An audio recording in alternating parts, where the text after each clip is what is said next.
Praise God, मेरा नाम उपासना है। मैं एक और टेस्टिमनी आपके साथ शेयर करना चाहूंगी।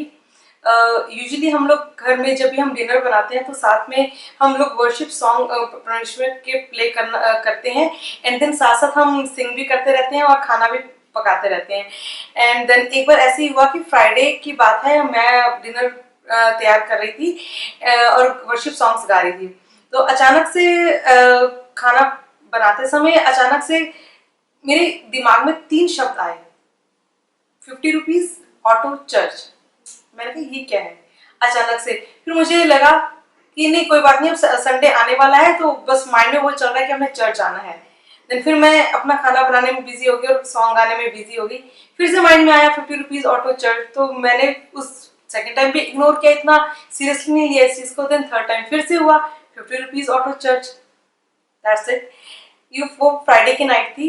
सैटरडे गया, संडे हम लोग चर्च के लिए जब ऑटो स्टैंड पे पहुंचे, 11 o'clock हो चुके थे और 11 o'clock ही हमारा सर्विस का टाइम है चर्च में। एंड देन बहुत लेट हो गया था। 15 मिनट से हम ऑटो का वेट कर रहे हैं, हमें ऑटो नहीं मिला। और कभी भी हमें डायरेक्ट ऑटो चर्च के लिए नहीं मिलता था, हमें चेंज करना पड़ता था। पहले हम ऑटो लेते थे एंड देन फिर रिक्शा। एंड देन फिर हम लोगों ने कहा 15 मिनट्स ओवर हो चुके हैं, एंड देन फिर हम वापस घर आने लगे कि अब इतना लेट हो गया, चर्च नहीं जाते, कैंसिल कर देते हैं। हम लोग अपने घर की तरफ आने लगे तो सामने से एक ऑटो आया। देन सिस्टर ने कहा चलो ट्राई करते हैं, शायद ये जाने के लिए रेडी हो जाए। देन हमने कहा कि भैया आप चलेंगे अजरौंदा तक, जो हमारा मिड पॉइंट था जहां पर हम चेंज करते थे रिक्शा के लिए। देन उन्होंने कहा कि हाँ चलूंगा लेकिन 50 रुपीज लूंगा।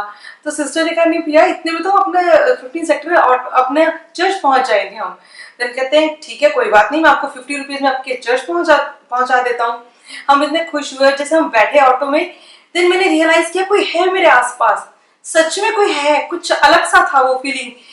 तो और कोई मुझे कह रहा है कुछ याद आया, कुछ याद आया। वो इतना क्लियर था, इतनी क्लियर साउंड मैंने सुनी कि कुछ याद आया।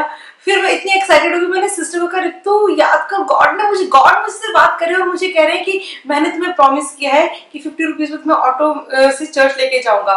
एंड देन उस दिन हमने नोट किया कि वो रास्ता ही ब्लॉक हो चुका था, वहां फ्लाईओवर बन रहा है तो हम वहां पे चेंज कर ही नहीं सकते थे कि ऑटो हमें ड्रॉप करे देन हम आगे रिक्शा लें। वो हो ही नहीं सकता था, तो डायरेक्ट ऑटो ही लेके हमें जा सकता था। फ्रॉम दैट डे गॉड ने अपने प्रॉमिस को कायम रखा है। उस दिन के बाद से हमें हमेशा अपने घर से चर्च तक के लिए हमेशा डायरेक्ट ऑटो मिल जाता है, वो भी 50 रुपीज में। देन थैंक यू जीसस, वो हमारी हर चीज का ध्यान रखने वाले परमेश्वर है। Thank you Jesus, thank you Lord, आमीन।